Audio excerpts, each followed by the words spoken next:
हिरण्यकश्यप जो है भगवान नारायण का विरोधी बन गया। क्यों? हिरण्याक्ष को मारा था ना भगवान ने, कल के प्रसंग में सुना। हिरण्याक्ष को मारा, हिरण्यकश्यप का छोटा भाई। अब हिरण्यकश्यप विरोधी बन गया, तपस्या के लिए गया कि मैं नारायण से प्रतिशोध लूंगा, बदला लूंगा, कठोर तप करूंगा, बदला लूंगा। तो जैसे ही गए हैं तपस्या के लिए, आहा देखिए, इतने में देवराज इंद्र जो है तोता बन करके आया। आहा, और तोता बन करके क्या कहा बोलो? हरि रे नाम, हरि रे नाम, हरि रे नामेव केवलम। क्या कहा? हरि हरि नारायण नारायण। तोते ने कहा, इंद्र ने कहा। अब जब दुश्मन का नाम आ गया तो हिरण्यकश्यप ने सोचा अब यात्रा सफल नहीं होगी। क्यों? हमारी जिससे खटपट रहती है ना, बुरा मत मानना भाई, तुम्हारी नहीं है, देहरादून के लोगों की नहीं है, साकेत कॉलोनी के लोगों की नहीं है, अजयपुर कला वाले जो हैं उनकी नहीं है, लेकिन कई लोगों की बड़ी खटपट रहती है।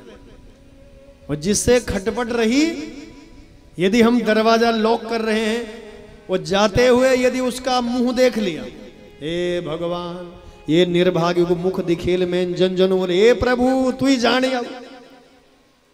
ये कि मुखड़ी दिखेल मैंने जन जन नहीं बोलता ना गुरु जी। तो हिरण्यकश्यप का भी वही भाव है।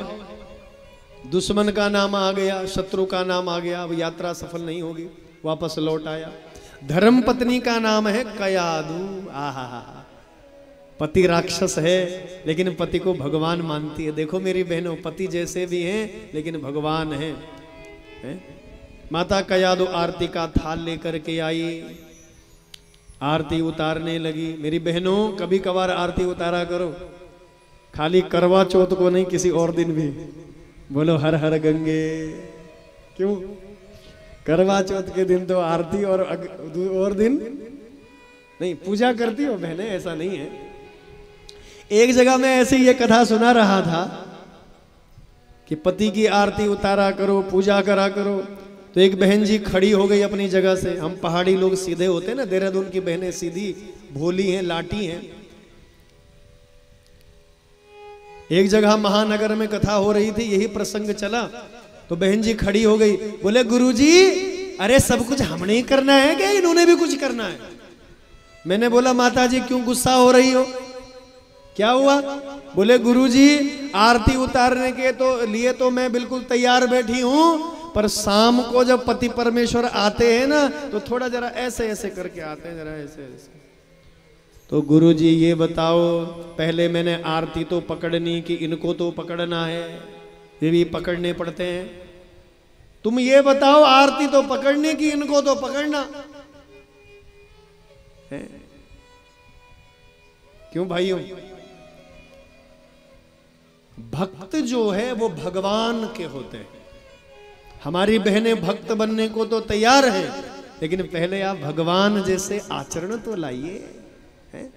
आजकल के भाई पुरुष जो है उनको ये लगता है कि मानो विवाह हो गया तो हमने इनको दासी बना लिया है। कई प्रकार के लोग हैं समाज में, कई ऐसे भी हैं जो धर्म पत्नी को महालक्ष्मी के रूप में मानते हैं, लेकिन कई लोग ऐसे समझते मानो हमने खरीद लिया इसको। तो ऐसा नहीं भाइयों, वो धर्म पत्नी है, वो अधिकारी है, आपके धर्म की अधिकारी है, आपके धन वैभव पद प्रतिष्ठा सब में उसका समान अधिकार है।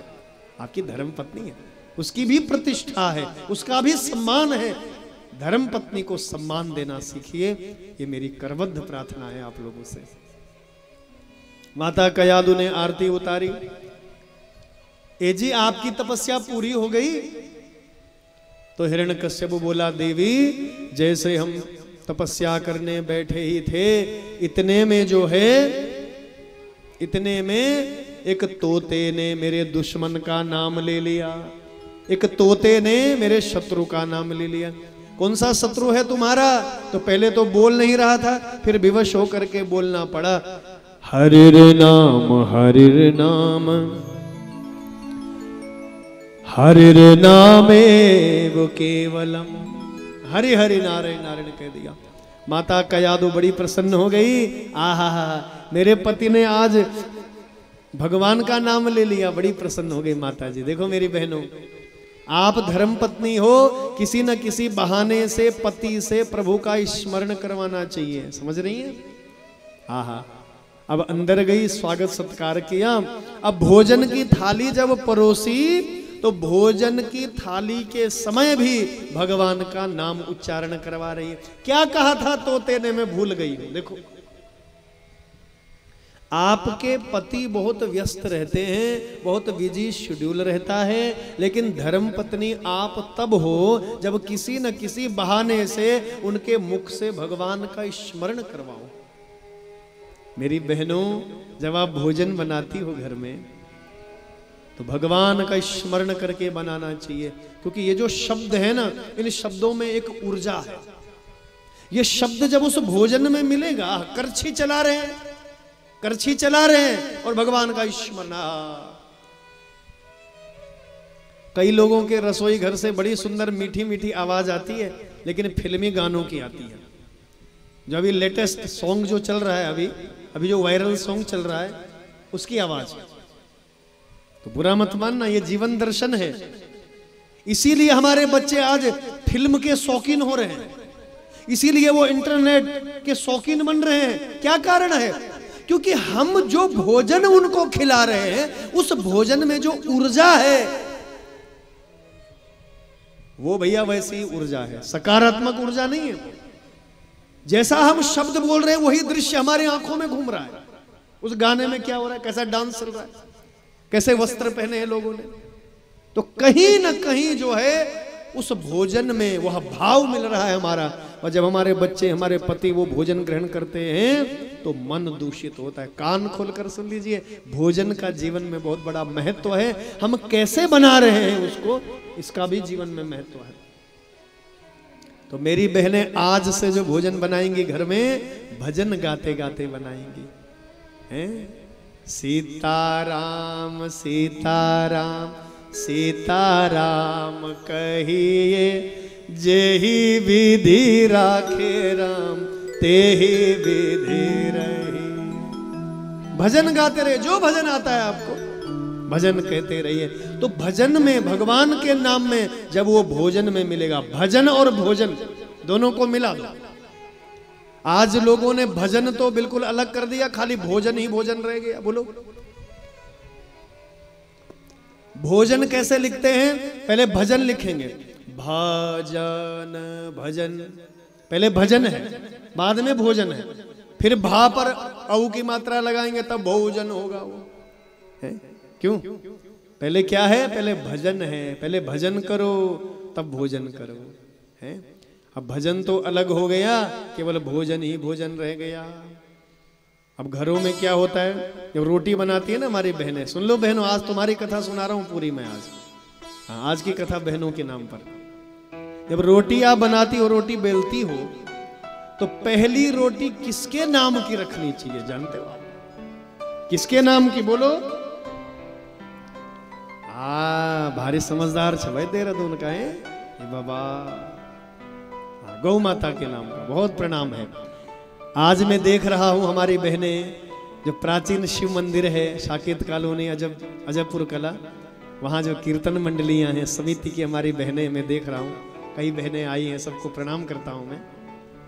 हाँ, आज बहुत दर्शन दिए बहनों ने। प्राचीन शिव मंदिर की कीर्तन मंडली, महिला मंडल दल जो है, जिनके द्वारा कई बड़े बड़े आयोजन हमारे प्राचीन शिव मंदिर में संपन्न किए जाते हैं, हमारी बहनें पधारी हैं कीर्तन मंडली की। बहुत बहुत साधुवाद, अभिनंदन आप लोगों का। तो रोटियां जब बनाए तो पहली रोटी किसके नाम की? गाय के नाम की। अब जल्दबाजी में क्या होता है घरों में, बोलो, भूल जाती हैं, पतिदेव को ऑफिस जाना है, जल्दबाजी में तो गौ माता की रोटी किसने खा ली गलती से? किसने खा ली? अरे पतिदेव ने खा ली। बीच की रोटियां बच्चे स्कूल जाएंगे फिर वो खा लेंगे। और आखिर की रोटी किसके नाम की होती है? बोलो, जोर से बोलो। कुत्ते के नाम की। जल्दबाजी में वो रोटी किसने खाई बोलो? पहली रोटी पतिदेव ने खा ली, और आखिर की रोटी आखिर में कौन भोजन करता है बोलो? हाँ, ये बाबा धर्म पत्नी बने। तो सोच लो अब किसके हिस्से की रोटी खा रहे? सावधान, अब बुरा मत मानना। अब भाई लोग तो भैया अब गौ जैसे सीधे हो रहे हैं, रोटी का असर हो रहा है ना, है? देखो जरा, सब भाई लोग बड़े भोले हैं, बड़े सीधे हैं। अब आगे नहीं बोलूंगा मैं, छोड़ो, रहने दो अब, है? बोलो हर हर गंगे। तो रोटियों का जीवन में बड़ा प्रभाव होता है जी। रोटियों को बनाते हुए, भोजन को बनाते हुए भगवान का स्मरण करना चाहिए, ये जीवन दर्शन है। प्रभु का स्मरण किया हिरण्यकश्यपु ने, भगवान उस भोजन में बैठ गए। जैसे भोजन ग्रहण किया, उसी शक्ति से प्रहलाद का प्रादुर्भाव हुआ। ध्यान दीजिएगा, कई लोग कहते हैं हिरण्यकश्यपु के घर में कैसे भक्तराज प्रहलाद हुआ? इसी कारण हुआ, मन निर्मल हुआ, भगवान का स्मरण किया उस दिन, वह जो प्रसाद ग्रहण किया उसके फल स्वरूप आहा प्रहलाद जी का प्रादुर्भाव। प्रातः काल तपस्या के लिए चल पड़ा। आप सभी सुनते हैं, ब्रह्मा जी ने प्रसन्न होकर वरदान दे दिए, न पृथ्वी में मरूं, न आकाश में मरूं, न रात को न दिन को, हैं? न कमरे के भीतर न बाहर, न किसी देवता, न ऋषि मुनि, न यक्ष गंधर्व किन्नर, किसी के द्वारा ब्रह्मा जी की सृष्टि में जो जन्मा न हो, ऐसे व्यक्ति से, अस्त्र से न शस्त्र से, ऐसा भयंकर वरदान प्राप्त कर लिया।